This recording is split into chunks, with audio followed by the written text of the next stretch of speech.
Aujourd'hui, nous allons parler de la pronominalisation. La pronominalisation, c'est le fait de remplacer un mot ou un groupe de mots, généralement un complément, par un pronom, afin d'éviter les répétitions et d'alléger les phrases. Par exemple, Paul mange une pomme, Paul la mange. On a remplacé le complément une pomme par le pronom la. On peut pronominaliser différents compléments. Le complément d'objet direct, qu'on appelle COD. Le complément d'objet indirect, le quoi. Le complément circonstanciel, comme les lieux, les quantités, etc.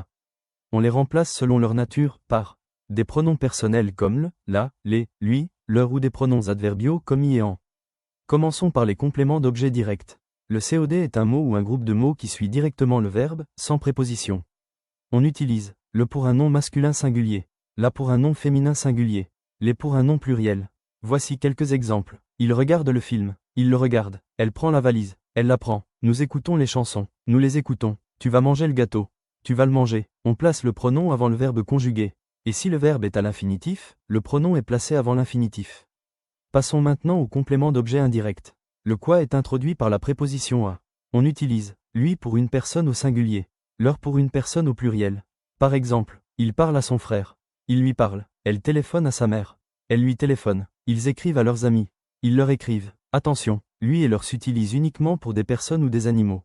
Quand il s'agit d'une chose, on emploie i. Justement, voyons les pronoms i et en.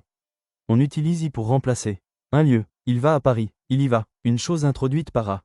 Il pense à son avenir. Il y pense. On utilise en pour remplacer. Un groupe introduit par de. Elle parle de son frère. Elle en parle. Une quantité. Il mange des fraises. Il en mange, même si la quantité est précisée.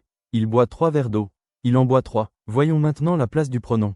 Avant un verbe conjugué, le pronom vient juste avant. Je mange la pomme. Je la mange. S'il y a un verbe à l'infinitif, on place le pronom avant l'infinitif. Je vais manger la pomme. Je vais la manger. À l'impératif affirmatif, on le met après le verbe.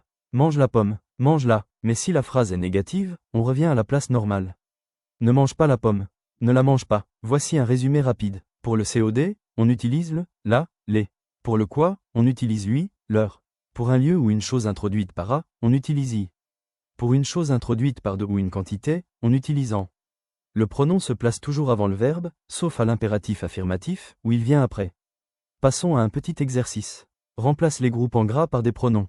1. Il regarde le match. 2. Elle écrit à son professeur. 3. Nous parlons de notre projet. 4. Tu prends la valise. 5. Ils vont à la piscine.